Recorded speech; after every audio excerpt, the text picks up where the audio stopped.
তারা যখন মানে ক্যাদে ছিলেন, বলা হয় যে মানে ওয়ান কাইন্ড অফ জেলে ছিলেন, তখন তাদেরকে কাটতে দেওয়া হতো না। কারবালার প্রান্তরে যে ওয়াকিয়াটা হয়েছে আশুরার দিনের মধ্যে, ইমাম হুসেন তার সঙ্গ সাথী এবং পরিবারবর্গকে নিয়ে যে এত বড় স্যাক্রিফাইস, এত বড় ত্যাগ দিয়েছেন দিন ইসলামকে বাঁচানোর জন্য।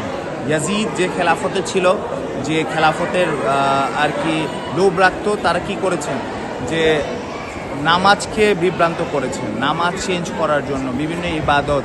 এমনও বলা হয় যে সে নাকি তার খেলাফতে মেয়েকে বাবার উপর হালাল করে দিচ্ছিল, ইভেন মদকে হালাল, তারপর নামাজ, জুম্মার নামাজ বুধবারে পড়ানো, এগুলো বিভিন্ন ইতিহাসের মধ্যে পায়। তো এটার বিষয়ে সে ইমাম হুসেন থেকে বায়াত চেয়েছিল, সেটার প্রতিশোধে বা রক্ষায় দেখা গেল ইমাম হুসেন বায়াত দেন।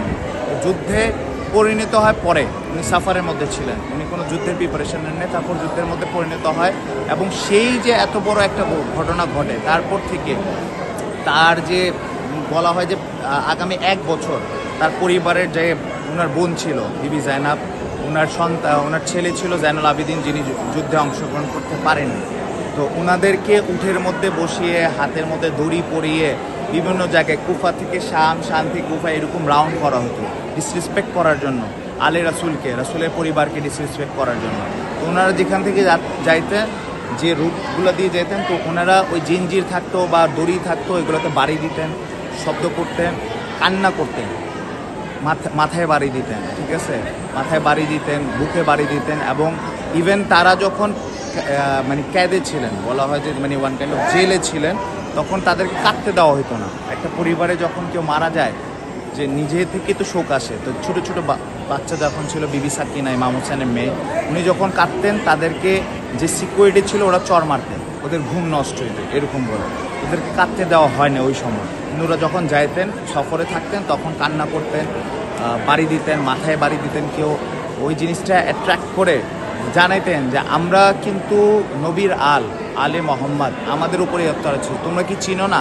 কেননা কারবালার ময়দানে বলা হয় 9 লক্ষ ফোর্স ছিল ইয়াজিদের কাছে, যেখানে অপোজিটে ইমাম হুসেনের কাছে 72 জন ছিলেন। 9 লক্ষ যারা ছিল ওদেরকে তো ইয়াজিদ হায়ার করে আনছিল, লেকিন আরবের ফৌজ, ওদিকের ফৌজ, এমন অনেকেই বলা হয় যে জানতোই না যে কার সাথে যুদ্ধ বা কি হচ্ছে, ঠিক আছে। তো ওই মেসেজটা পৌঁছানোর জন্য, কিন্তু এখনও কিন্তু অনেকেই জানে না মহরম মাস কি।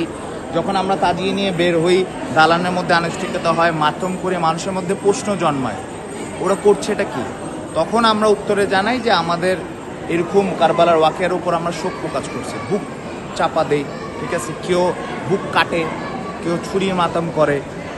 এটা যার যার শোক বহিঃপ্রকাশের ধরন।